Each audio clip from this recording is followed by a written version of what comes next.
Yay Networks.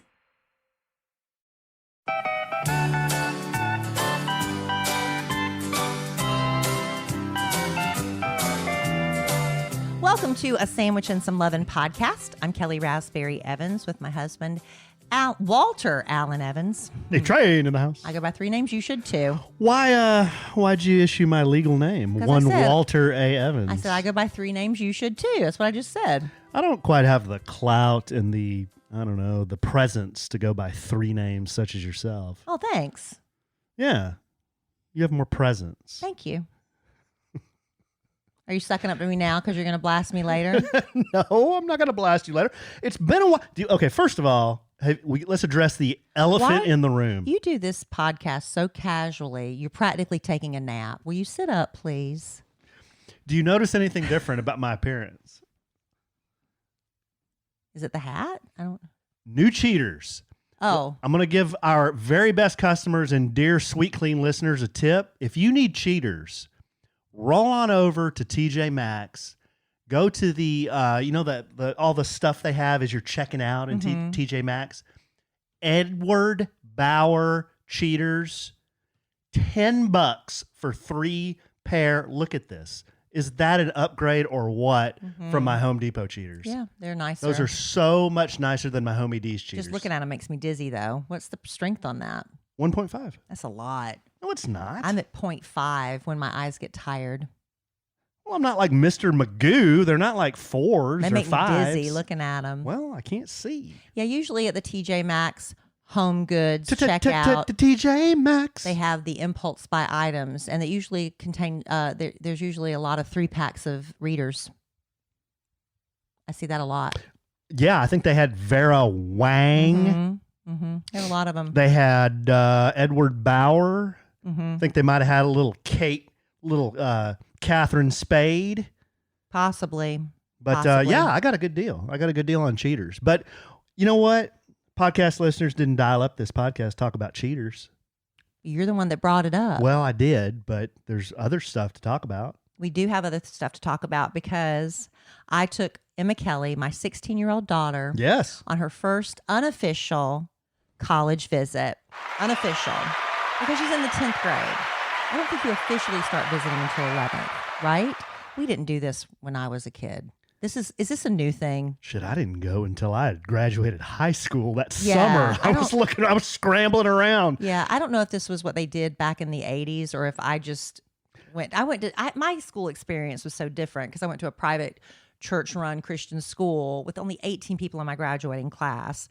So, I mean, I was encouraged to go to many a Bible college, and I ended up going to Liberty University for 1 year.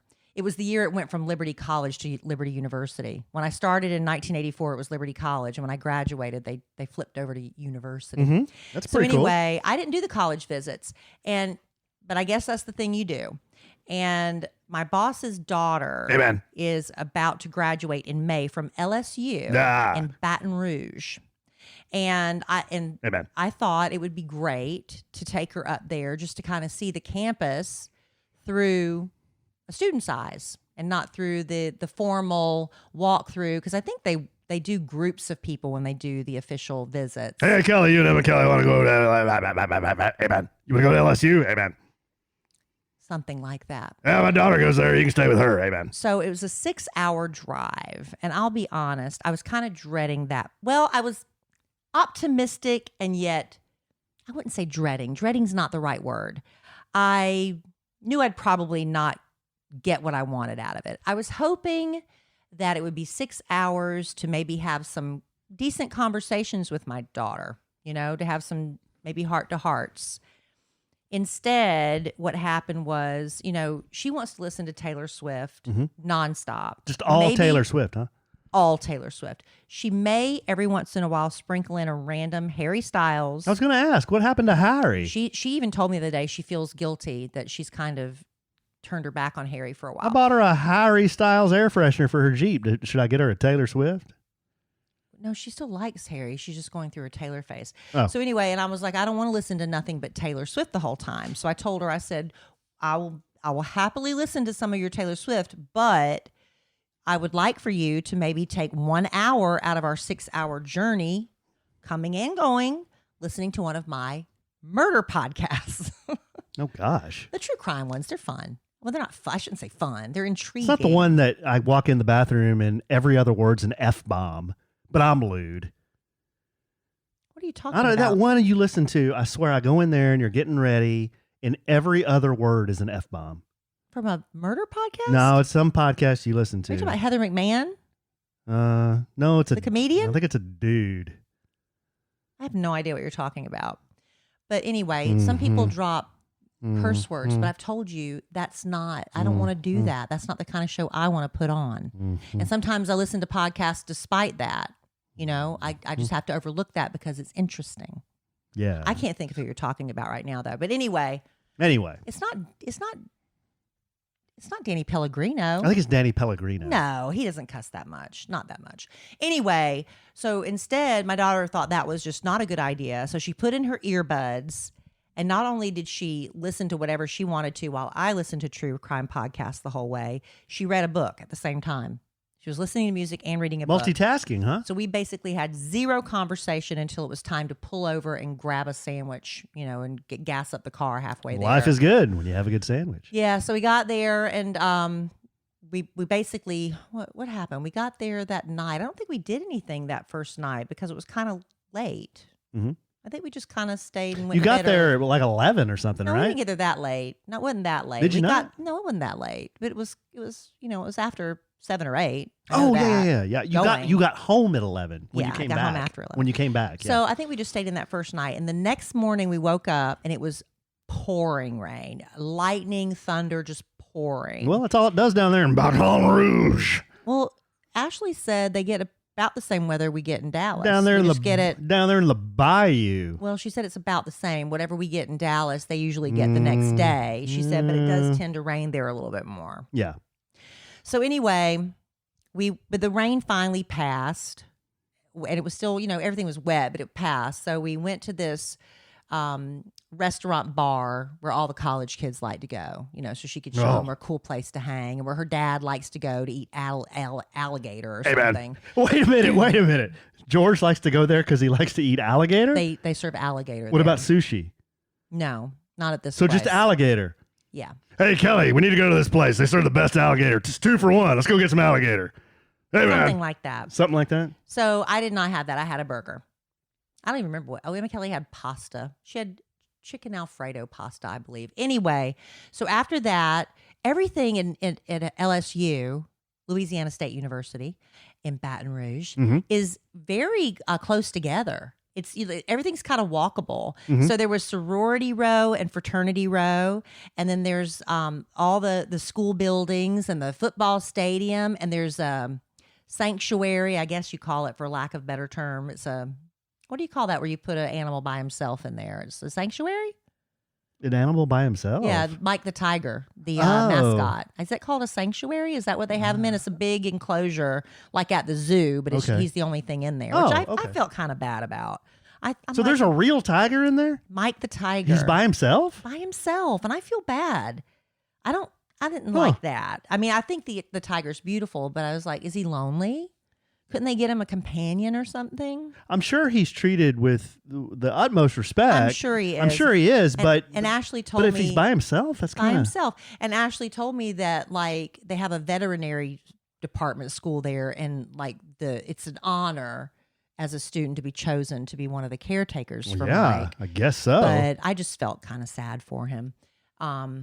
Maybe I'll get. Is he a friendly tiger or is he like a wild tiger? He was asleep. He was laying there just sleeping on his side, and everybody was just kind of looking at him. I guess is he like the tigers in Siegfried and Roy, or is he like the tigers in the what was the show in Oklahoma? The Tiger Whisperer? No. What was his name? Joe Exotic. Joe Exotic. No, he just was laying there. I don't know what they do with him, and I don't think they make him do tricks or anything. But so we did that, and we walked around, and we actually got to go because Ashley's a member of Tridelt, the Delta. May I help you?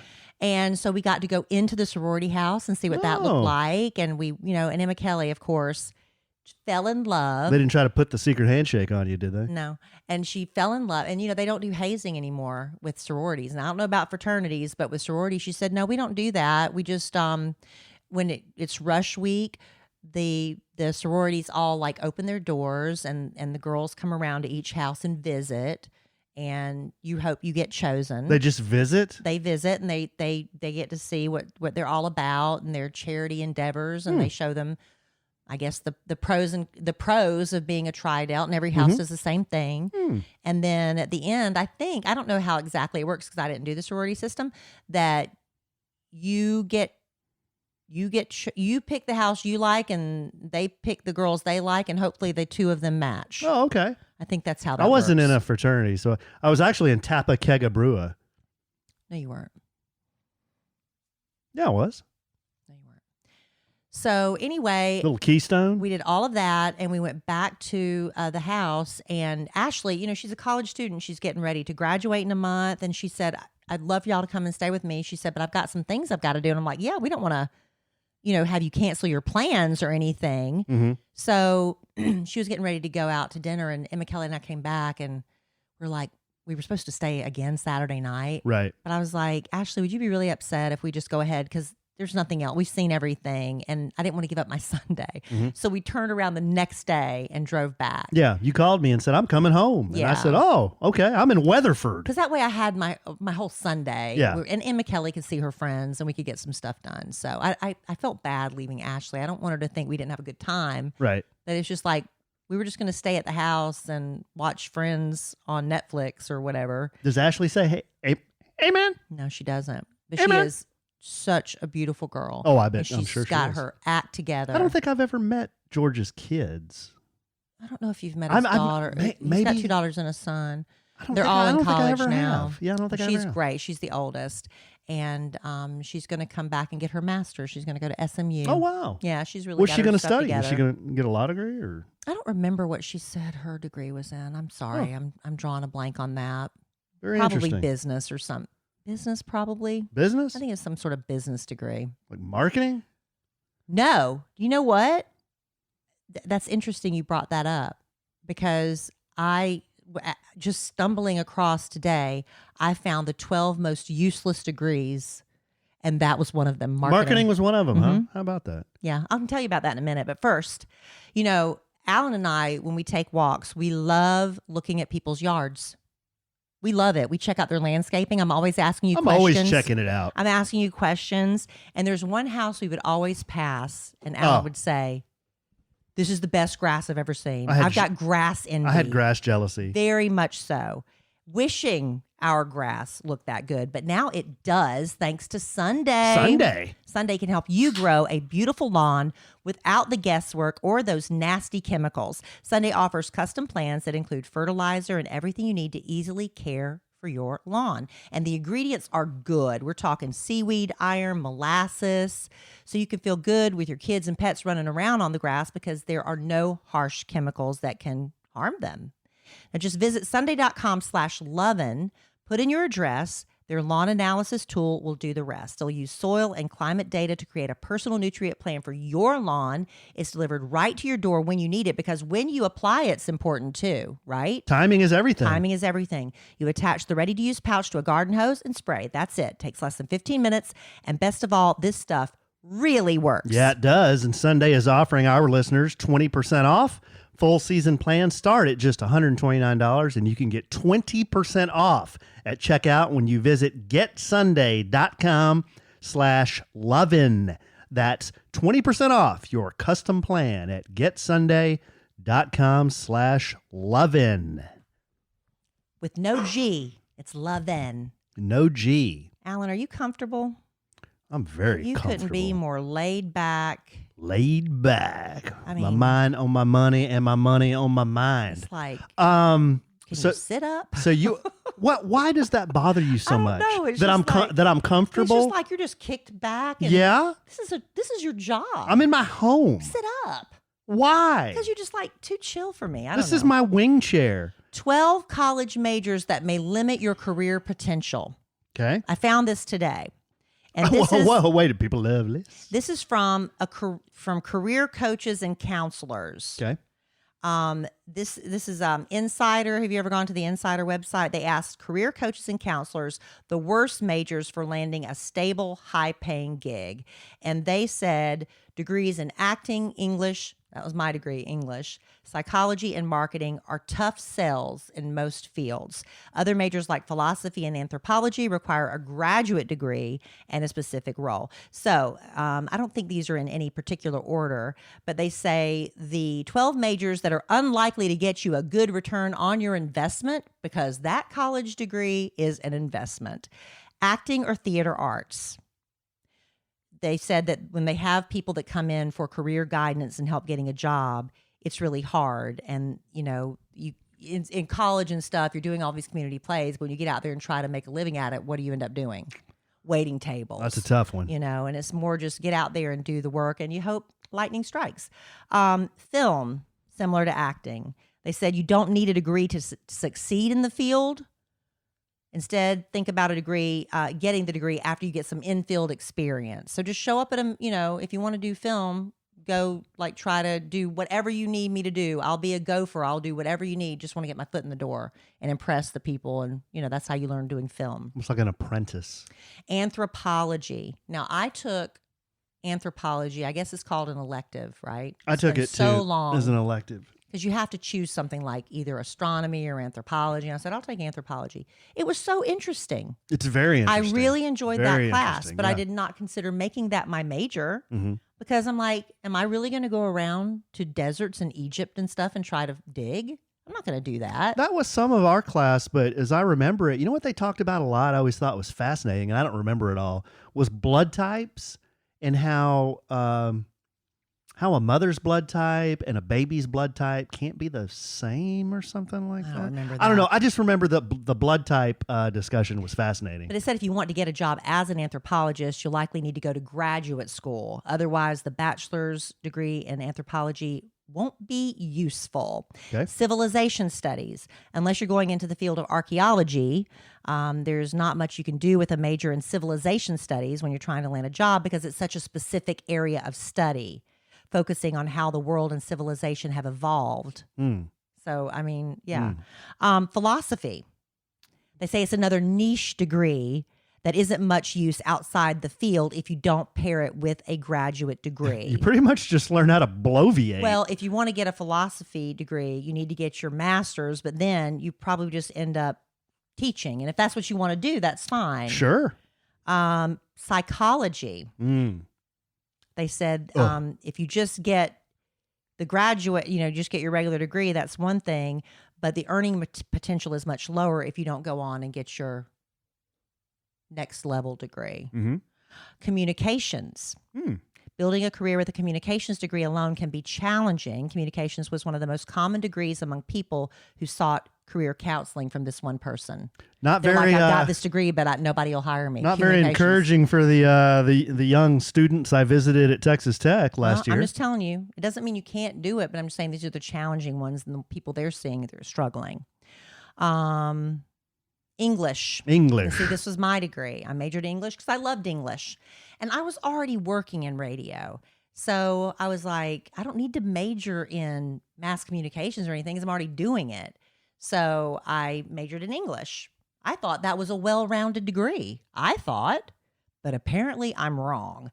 It said majoring in English can be a smart move if you plan to be a teacher or a writer. But it's hard to carve out a lifelong career from this major without going to graduate school. Mm-hmm. It can serve you well in careers related to writing and content creation, such as journalism, web content writing, copywriting, technical writing, grant writing. But students who are not sure what they want to do after graduation should go with a business major because that comes with more transferable skills. Mm-hmm. And I think that's what Ashley's doing, business. History. Like an English degree, history is only useful if you want to get a job related to history. You might also need a graduate degree for some of these roles, such as professor, librarian, or lawyer. My sister got her degree in art history, and then she ended up working at a ad agency. Yeah. So she did that for a number of years. Interior. Oh, they said that art or the history degree, they said consider whether you want to work in a museum, work as a historian, or use that degree as a starting point for a degree in law or teaching as a starting point. Okay, interior design, another very specific degree that's useful pretty much only if you go into the field. Wouldn't that why you would get the degree? Well, duh. But you're not going to get your return on investment, adding you'd be better off going with a graphic design degree because it's easier to go out and get a job as a graphic designer than as an interior. It's a better return on your investment. Well, then it also depends on who's paying for it. Marketing. There are plenty of career options in marketing, but the field is rapidly changing.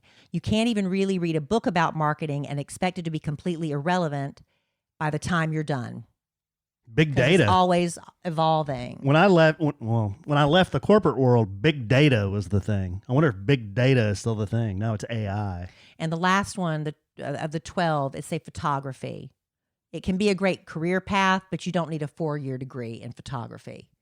You just take some photography classes and don't go into debt over 4 years. Okay. I didn't even know they offered a photography degree. You know, as you read that list of degrees, and you know, anybody that gets one of those degrees, more power to you. I think it's great that you went to school and got a degree. Yeah. You know, that's awesome. But I guess I'm just reminded that a lot of those degrees, they don't really, I guess, train you to do something. Right. Except, unless you want to teach. Except outside of, well, they don't even teach you how to teach. They teach you English or history. They don't teach you how to teach history. Then you have to English. go on, yeah. But the only one that I heard that really teaches you how to do something might be the interior design.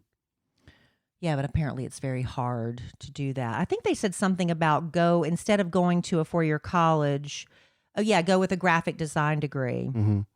So Now the marketing, I agree to some extent. I got my undergraduate in systems technology in 1993.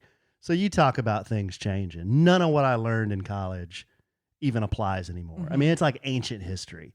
And then I got my MBA in marketing in 2008. Same thing. All that stuff's changed. Marketing's changed so much. It's the same with radio. Yeah, I mean, all that stuff, marketing changes so fast. Because I minored in mass communications. Since I was already working in radio, I figured it would be an easy thing to do. And even the stuff they had us doing, I was like, this isn't what we do. Mm-hmm. We were learning stuff in that class that we didn't do. I was like, all right, but I had to do it anyway. Yeah. I thought that was an interesting list if you've got a kid that's getting ready to go off to college and trying to decide what they want to do.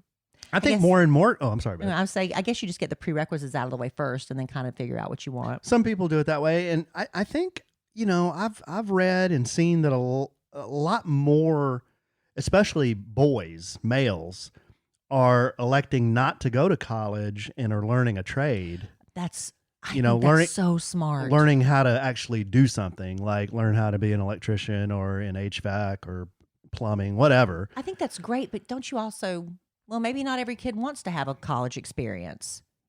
You know, I wish I would have gone to a college that had a big football program and I got to do that whole thing. And that when, it was college football season, I could get excited about it. But, I have to glom on to Texas Tech. You're more than welcome to glom on to Texas Tech. I want you to glom on. But it doesn't feel authentic to me. Oh, you're honorary. See how nice everybody is to you when you go up there? Everybody is, but it's not my true identity. Oh, it's partly? Well, partly because I'm married into it. That's right. But anyway, so if Kellie goes on to be an LSU, of course we leave there. She's like, this is where I'm going. I love it here. This is it. But she's like, but I still want to look at some more places. Mm-hmm. And I said, absolutely. If she wants to go look at the University of South Carolina in Clemson. I said, why? I said, do you want to blow through? That's a fur piece. I'm like, you want to blow through your entire college savings in 2 years? or you want to get stretched out over 4? But she said, I want to be but I'd be near family. I said, you are never going to see your family. No. A freshman, you're not going to see your family. You're going to be, no. Only reason you having so much only fun. reason you'd go see your family is to do a load of laundry. Exactly. So, but I told her if she wants to go, we'll figure it out. Okay. It's good stuff, babe. Good college talk. Well, that's what we've got on our minds right now. Well, and then Kellie applied for her first job.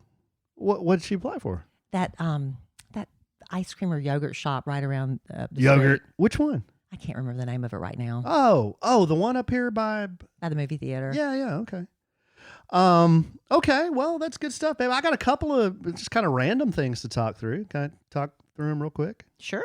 Do we have any time left? Is there any time for me to do anything? Alan. What? I'm just kidding. Okay. Let me kick back and listen to your story. So I'm going to take my bra off too. I'm going to get real comfortable. Mark that. Right. What's I don't understand why I'm bringing you so much displeasure right now. Because you're just so laid back. It's like you're not taking this seriously. You know why? Because I had one of my gummies today. I had half a gummy. Well, did you have a gummy the last podcast? Because you did the same bit the last podcast. No, because I had some tattoo progress today on my back, so I had half a gummy. So I guess that's why I'm chill. I'm so chill. I'm just so laid back. No, Metallica came out with a new album, which is in the hard rock heavy metal world big news because they only do this like once every 5 years now. I think the last one was 2000. Well, subtract 5, that would be 2018. I don't know. I think it might have been 17 or 18. Yeah, I think it was 18 actually, baby. And then before that, it was 2008. I mean, they don't come out with albums very, very often. 72 seasons, it's called. It's a lot. I mean, I like it, but it's a lot. It's heavy, it's fast, and I think the lyrics are really deep. I think they've been going through a lot of stuff again. So, because I think James went back to rehab. Is it too depressing? Well, it's not depressing. Dark. A lot of it's introspective. So I'm still trying to absorb all that, you know. When an album's an hour long, it's just kind of hard to. Well, you're not in that place in your life where that message would resonate with you. You know, that's true because I still love them and I still love the music, but you know, that subject matter, while I have been in that place, I am not in that place now. Right. So you just listen to it differently, I guess. So if they wrote a heavy metal song about eating gummies and getting back tattoos, you'd be down with that. Or riding motorcycles. Mm-hmm, I'd be all over that. Yeah. Yeah, I'd be all over that. Speaking of riding motorcycles, I asked Kellie if I could share some stories. She said, don't do that this podcast, do it next podcast. So I'm going to share my stories. You've been holding on to this for 2 weeks. Yes, of what I've noticed in the motorcycle world, the tribes, the cities I've been to on my motorcycle grand tour of Texas, which was one of my bucket list items. So I'll share those stories next time. But here's a story, just real quick, that I wanted to share. We're not in a hurry. That I wanted to share. This happened on Easter. We haven't talked about Easter. Well, there's not really much to talk about. Well, we went to a wonderful brunch. Wonderful brunch at the Westin Hotel that my sister and JD and my nieces, they invited us to go to that because they had reservations. And my mom and dad were going, and we had the boys.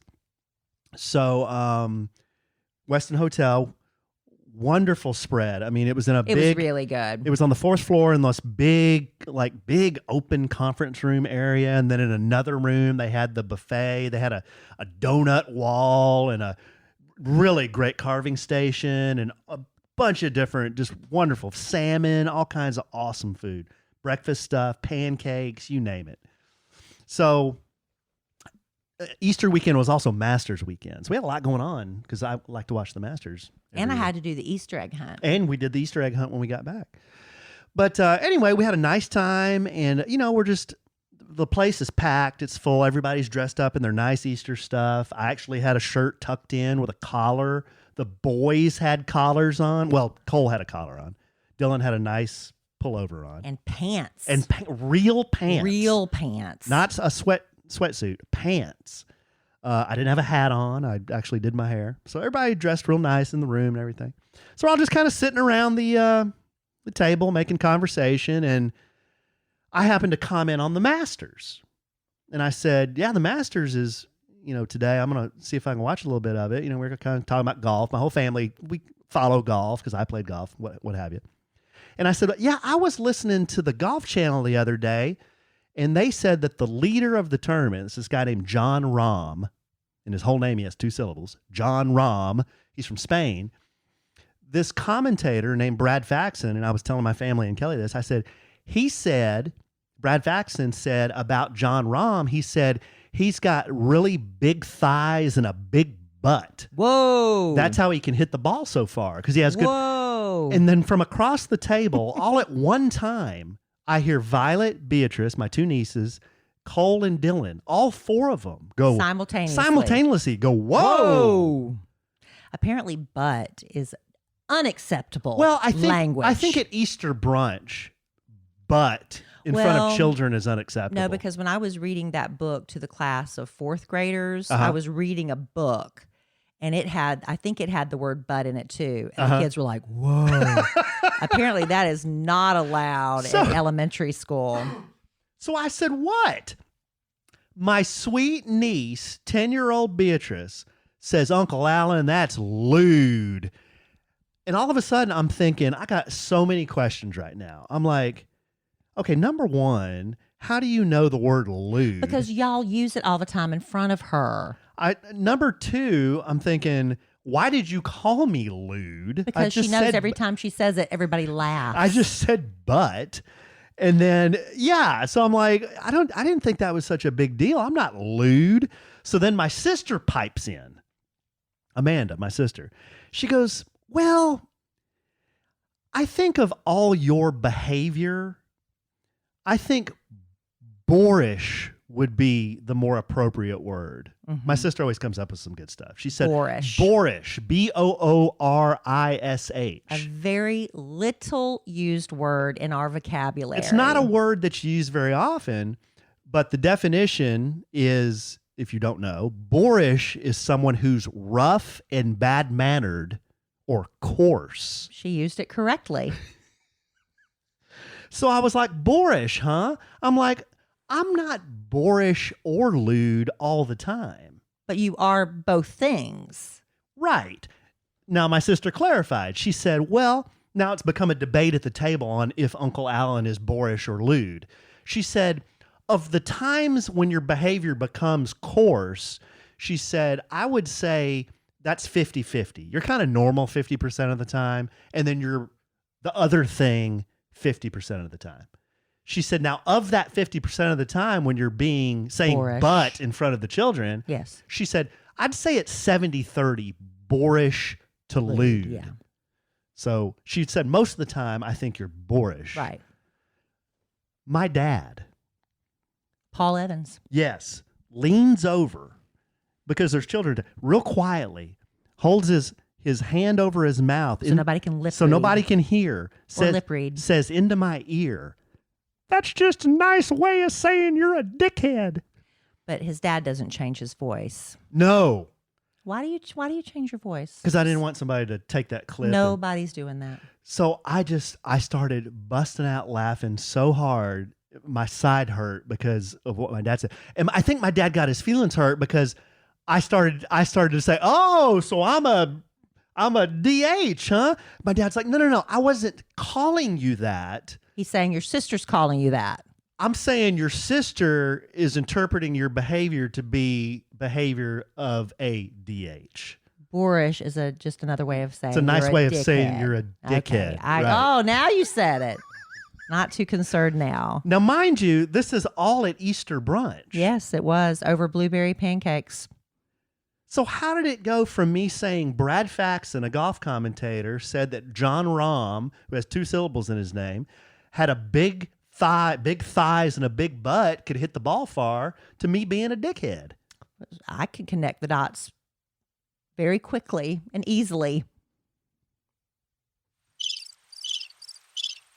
Really? You just connected them all for us. You told us the story, how he went from point A to point B to point C to point dickhead.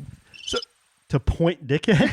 Point D. So there you go. There's my Easter story. That's a good one. Yeah. On the day that Christ resurrected, this is how it went for me. That's how it went. On Easter. And then you got to come home and watch the Masters. I did. And the kids did the Easter egg hunt, and this year Cole got the big $20. He got the big $20. Man, they were all dancing around that egg. It was right there. Nobody saw it. And Cole just walks in the room within 2 seconds. He's like, there it is, and he got it. Yeah. Yeah. It was a good time. Yeah, I think they had a really good time. Boy, Dylan was so excited about Easter egg hunting. Good grief. Yeah, he's because he's the one that usually gets all the money. Yeah. But yeah, then everybody came over to our house and we watched the Masters. John Rahm did win. It was a fun tournament. So anyway, boorish, rough, bad-mannered, and coarse. And I'm not even going to get, because we don't have time. I don't even have time to get into the Kellie claps back. We'll do that next time. Oh, okay. Because it's related to motorcycle riding. And you're going to tell your motorcycle stories next time anyway. And I'll tell everybody how supportive you were. I do want to talk about one more thing. My story. Because of it just happened. And if we wait another week, it'll be like everybody's talked it to death. Mm-hmm. And I think you and I briefly glazed over it, but we haven't really talked about it too much. So I don't know if anybody saw over the weekend, this pitcher for the Toronto Blue Jays. His name is Anthony Bass. I'm not familiar with Mr. Bass, but it turns out I'm familiar with his sister-in-law. So anyway, he tweeted, "The flight attendant at United just made my 22-week pregnant wife traveling with a 5-year-old and a 2-year-old get on her hands and knees to pick up the popcorn mess by my youngest daughter. Are you kidding me?" Lots of exclamation and question marks. I have a lot of questions. He did not get the support online that I think he expected, because I know a lot of us, especially with air travel, we're so angry and we're so frustrated. We just want to be heard. So what do? We go on Twitter and we at that airline. I just want to added United. I just want to eat my Caesar salad. All right. So he's upset because his wife calls him in tears and tells him, "They made me get on my hands and knees and pick up this popcorn on the flight." Most of the comments under that tweet were in support of the flight attendant. Just some of the comments. "Just because you're rich doesn't mean everyone is your servant. Commercial airlines are not your children's playground. Pick it up and take responsibility for your kids. Pregnant women can bend. They may not want to, but the solution to that would be to not give your child popcorn on a plane." Well, Anthony responded to that one to let them know that United Airlines gave the children the popcorn, not his wife. So they're the ones that supplied the popcorn. Did that make a difference? Maybe it did. When somebody else tweeted at him, "Genuinely curious, who should clean up the mess your 2-year-old made? As a parent of 3 kids, I'm the one responsible for them." Well, Anthony responded, "The cleaning crew they hire." Because we get off planes lots of time. And, they come by 50 times. They want to make sure that every scrap, every gum wrapper, every straw tissue, whatever, they come by. How many times do they give you an opportunity to throw your trash away? Quite a few. And when we sit, and I sit in the back of the plane a lot of times, luck of the draw, when I'm walking out, I see trash everywhere. And they have cleaning crews that come on and clean up. So he said that's what they're paid for, to clean up this trash. And I couldn't find this article, but I think somebody said that she was like having a high-risk pregnancy. All right. I don't know about that. So anyway, he did get support a little bit from people saying the cleaning crew should have gotten it. All right. So here, a little bit later, Anthony's wife, her name is Blair. And she is the sister of Jesse James Decker. You know Jesse James Decker, the singer? She's a little hottie toddy. All right, that's her sister. Okay. And she gave some more details. So she posted on her Instagram story, "Blair accidentally spilled some popcorn in the aisle, and the flight attendant came up to Sydney." Wait, so Sydney's the sister. I'm sorry, so the wife is Sydney, Blair's the child. I typoed there. Blair accidentally spilled some popcorn, the 2-year-old, in the aisle. The flight attendant came up to Sydney with a trash bag and a wet wipe, telling her the captain wants Sydney to clean up every drop.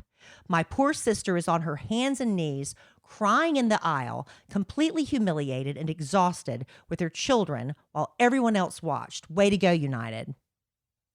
This sounds like a big joke. No, it's not.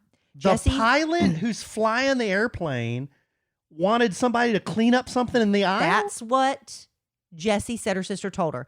Jessie said the flight attendant told her sister the popcorn had to be picked up because it was a safety hazard. Popcorn kernels in the aisle is a safety hazard. So Jessie responded, "You guys, this whole time, I'm thinking this popcorn is something Sydney just picked up at the little newsstand. Sydney had 2 flights, and United on the first flight gave them both popcorn. If popcorn is a hazard, then why are they giving it on planes?" This has just gotten a little out of control. It is. I'm already over this. So anyway, to the original tweet from Anthony, he later posted that United responded. They are taking care of matters with the flight attendant internally that could have been handled a better way. Now, okay, here's a pregnant mom traveling with 2 small kids. I get it. It's, kids on a plane are aggravating. They can be kicking the back of your chair. They can be, crying. And it's, as a mother who's traveled with children, it's embarrassing. You try your best to keep them quiet and just keep them entertained until you can get off the flight, right? Yeah. Now, I've also been the waitress at a restaurant where I've had to clean up, where somebody just let their kids just squash mashed potatoes in the carpet and food's everywhere. So, I can sort of see both sides of it, but I kind of feel bad that other passengers, was there not another parent on that plane that kind of looking at her like, honey, I've been in your shoes. Let me help you. Or did everybody just literally sit there and watch this pregnant crying woman? Or are they exaggerating now after the fact? I don't know. That a pregnant woman's on her hands and knees picking up popcorn in the aisle? Where do you come down on this? Where do I come down on this? There's been way too much talk about this. Oh, honey, it blew up. Oh, Twitter. my God. This is so stupid. It up. Okay. First of all, my biggest question is he said that the flight attendant came over and said, you have to pick this up? Mm-hmm. That's because his wife called him. Okay, told now him that. I speak for all bodas, but if somebody comes up to me and says, you have to do this when it's something like cleaning something up in my little area, I probably would respond, well, yeah, I'll get it, and I'll kind of move it over into my area and then pick it up at my leisure. But the way this sounds is she came over, says, you've got to pick this up. And then all of a sudden, this pregnant woman's like, oh, my God, gets down on her hands and knees and starts picking up popcorn. She told her it was a safety hazard. So, again. Then brush it under the freaking chair. But here's the thing. You've seen the videos where some flight attendants, and I know their patience is tested repeatedly. And you don't know how many flights they've been on where they've had to deal with jerk after jerk after jerk. And you just happen to be the lucky one that sets them off. And if you come back at a flight attendant, they can really make your life a living hell. Because you didn't clean up popcorn? You could have security waiting for you when you get off that plane. Well, have fun. You could be banned from flying that plane, ever riding on that plane again. I don't fly United anyway. You anyway. got to be careful when you talk back to a flight attendant because it can get ugly real fast. United sucks. Why are you coming down on United? And they've always sucked. Why would you say that? Because it's a shitty airline. It is. Why is it? It is. I haven't flown United. I don't know. Maybe I have. I think they anyway, have I feel bad. Like in a restaurant, okay. When I have my toddler and stuff, and if we made a huge mess, I'd try to pick up. I do as much as I can. I do it still now as adults. I try to, because I used to wait tables. I kind of gather all the dirty plates together. And I try to make it easy for the people to clean up. But if my kid made an extra mess, I would tip 30 and 40% sometimes because I know what a pain it is to clean it up. But the airline attendants, they're not being paid. I don't know. I swear to God. I just think this could have been handled way differently. Well, yeah, this can all be avoided if we can just talk to each other like we're human beings. If she came over and was rude to this pregnant woman who's already emotional anyway. She's traveling with two. She's pregnant, okay? And you're saying you have to clean this up because it's a safety hazard and the captain, blah, blah, blah. What do you think's going to happen? She's going to probably get upset. And not everybody's confrontational, especially when you're hormonal and you've got, you're just embarrassed. But if she had come up and said, ma'am, quietly, I know you're traveling. I know this is hard. I know you got your kids, but the captain really doesn't want anything in the aisles, and that includes popcorn. And here, I'll try to get as much of it as I can. But if you can kind of get the rest of it, when you can, because I know you're busy here. Yeah. Just when you can, that really helped me. That would have made a There's huge difference. 2 freaking ways you can do that, and I know which way. I guess judging by the baseball player's reaction, she probably went. But, garbage in, garbage out. If somebody comes and, puffs up on you, what do you think you're going to get back? But again, you have to also remember. You're going to get back a tweet. That these poor flight attendants, too. I mean, I get it. This was handled poorly. We've talked about this before. But they get treated so badly. I understand. And they finally snap. I understand. It's probably not a very fun job, but they're not being held captive there either. No. They can always find a different job. Oh, do you remember the one that finally gave up and as soon as the plane landed, he did the jump? He had the chute go out and he slid off the plane. Oh, did and he quit. really? Oh, he got in a lot of trouble for that. Oh, so he did a bit. Yeah, he was over it. He was over the passengers, and it was a few years ago. Oh, so he's going to show them, huh? Yeah, he did the emergency slide. Yeah, right. And slid off the plane. Oh, I bet the pilots love Peace that. out. Wow. He served any jail time for that? I think he got in a lot of trouble for Did he that. really? Well, we should all just show a little bit more kindness on a plane. That- And if I you guess see that's where I'm coming And if you from. see another, as fellow passengers, when you see stuff going down, what do? They whip out their phones oh yeah. and they film it rather than helping or Oh, yeah. trying to diffuse the situation. Yeah. You can always just talk to somebody nicely. And, we joke about me being Boda. But you can be. I mean, I absolutely can be. But you know what? I'm only Boda if somebody starts getting Boda with me. I never am the instigator of being Boda. And you can back me up on that, I know. I'm never the one just trying to be Boda to somebody. no, you don't walk in with that. I don't walk in intention. trying to be an asshole. That's not my MO. Now, if I take a sip of tea and somebody says that's coffee, and I take another sip and it's clearly tea, and they say, no, that's coffee. And then I say, well, it's tea. And they say, no, it's coffee. And now I'm being told that I'm an idiot, that I can't taste that it's tea.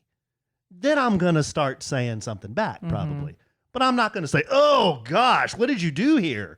Can't you get this right? I wouldn't do that. I would never do that. All right. So that's what I'm saying. I guess where I'm coming from is the United Airline stewardess employee could have handled this much differently. I get it's a tough job. I have never done it before. I probably couldn't do it. I know I couldn't do it. No, you couldn't. No, I know I couldn't do it. But you know what? There are a lot of jobs, a lot of different jobs.